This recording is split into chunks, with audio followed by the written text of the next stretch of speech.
سنن ابی داؤد کے اندر رسول اللہ صلی اللہ علیہ وسلم کا یہ فرمان موجود ہے جس پر بہت زیادہ توجہ کی ضرورت ہے۔ حدیث نمبر 2645 ہے۔ آپ فرماتے ہیں انا بریء من کل مسلم یقیم بین اظہر المشرکین، میں ہر اس مسلمان سے بری ہوں جو اقامت اختیار کیے ہوئے ہے، رہائش اختیار کیے ہوئے، یقیم کہاں؟ بین اظہر المشرکین، مشرکوں کے بیچ میں جو رہتا ہے، میں اس سے بری ہوں۔ اب رسول اللہ صلی اللہ علیہ وسلم کا کسی سے ان لفظوں سے برات کا اظہار کرنا یہ بڑا بھارا معاملہ ہے کہ اس کا پھر کیا بنے گا کہ جس کے بارے میں سرکار فرما رہے ہیں کہ میں اس سے بری ہوں، وہ میرا کچھ نہیں لگتا، وہ میرا امتی نہیں ہے، اور میں اس کے معاملات کل اس کی طرف کوئی توجہ نہیں دوں گا، قیامت کے دن اس کی سفارش نہیں کروں گا۔ جرم اس کا کیا ہے؟ یہ ہے کون؟ فرمایا من کل مسلم، ہر ایسے مسلمان سے میں بری ہوں۔ یعنی اس سے پتہ چلا کہ یہ کافروں کی بات نہیں ہو رہی، مسلمانوں کی بات ہو رہی ہے۔ کیسا مسلمان؟ اس کی غلطی کیا ہے؟ یقیم بین اظہر المشرکین، کہ اس کی سکونت مشرکوں کے درمیان ہے، اس کی رہائش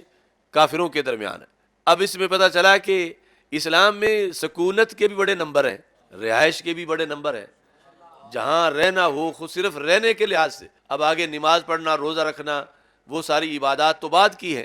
لیکن یہ کہ وہ رہتا کس جگہ پہ ہے، تو اس بیس پر جو لوگ یعنی لاکھوں کی تعداد میں ہجرت کر کے نکلے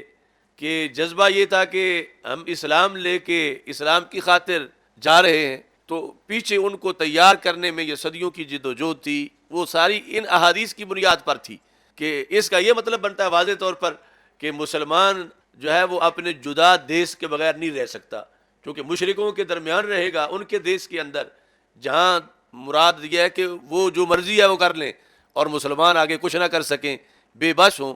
تو ایسے دیس میں جب رہے گا تو سرکار اس سے اپنی برات کا اعلان کر رہے ہیں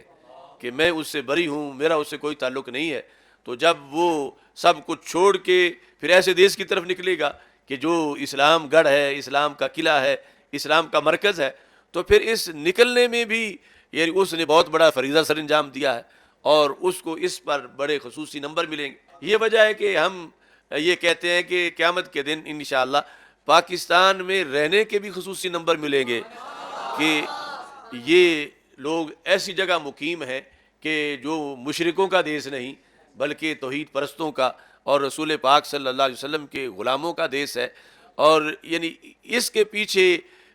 لوگ تو سمجھتے ہیں محض کہ جدا ملک اس لیے چاہیے تھا کہ فیکٹریاں اپنی ہوں، جدا ملک اس لیے چاہیے تھا کہ کاروبار اپنے ہوں، یعنی وہ ساری ضمناً چیزیں ہیں۔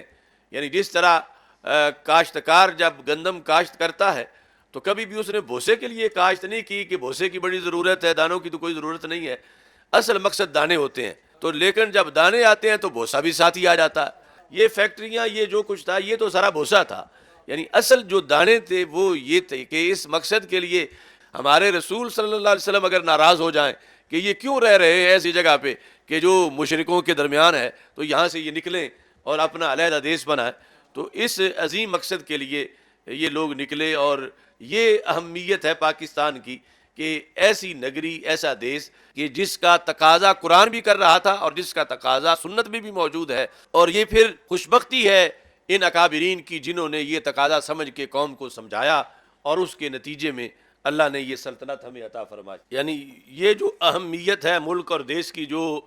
کسی بھی ملک اور دیس کے باسی کے لیے ہوتی ہے کہ وہ کہتے ہیں کہ یہ دیس ضروری ہے اس لیے کہ ہم پیدا اس میں ہوئے ہیں، ہمارے آباء و اجداد کی زمینیں اس میں ہیں، ہمارے کاروبار اس میں ہیں۔ یہ بات تو کسی مذہب والا بھی کر سکتا ہے، یعنی کافر بھی یہی بات کر سکتا ہے اپنے دیس کی شان بیان کرتے ہوئے اور اس کے ساتھ اپنا تعلق بیان کرتے ہوئے، لیکن پاکستان کے مسلمانوں کو یہ اعزاز حاصل ہے مدینہ منورہ کی سٹیٹ کے بعد کہ یہ یعنی اس دیس کی اہمیت کے قائل ہیں کہ جو کلمہ اسلام کی بنیاد پہ اہم ہے، کہ اگرچہ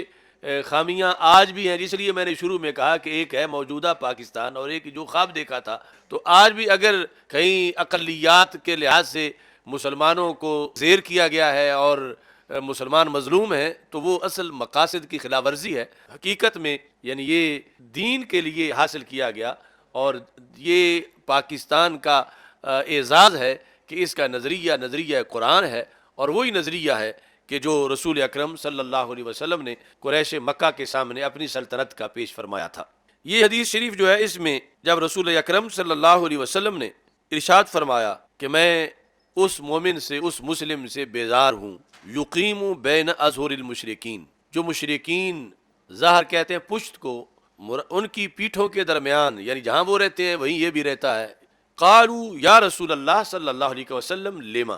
تو صحابہ کرام رضی اللہ تعالی عنہم نے سوال کیا، یعنی سوال تھا حکمت پوچھنے کے لیے۔ تو رسول اکرم صلی اللہ علیہ وسلم نے ارشاد فرمایا کہ لا تراآ ناراہما، لا تراآ باب تفاعل ہے، ناراہما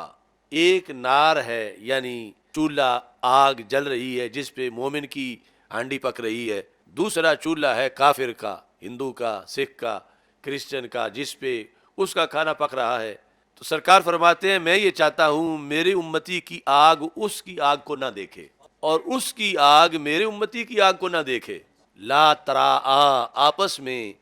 یہ دونوں آگیں ایک دوسرے کو نہ دیکھیں، یعنی یہ چونکہ رہائش میں بنیادی چیز ہے چولہا جلنا اور کھانا پکانا، تو فرمایا کہ اس کے اندر بھی بڑی راز کی باتیں ہوتی ہیں، اور اس کھانے پکانے کی جو آگ ہے اس آگ کے بھی آگ سے مقابلے ہوتے ہیں،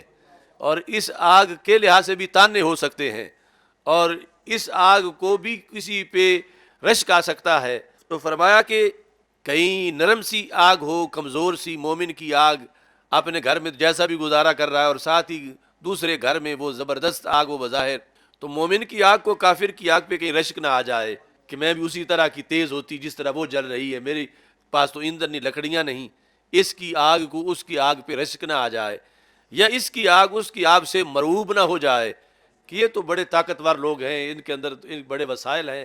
اور ہمارے پاس کچھ نہیں۔ یہ جب دن رات وہ اپنے ارد گرد میں دیکھے گا تو احساس کمتری کا بھی شکار ہوگا اور بزدلی بھی اس میں آئے گی، اور ادھر سے وہ بھی اس کے مختلف ویک پوائنٹ نوٹ کرے گا۔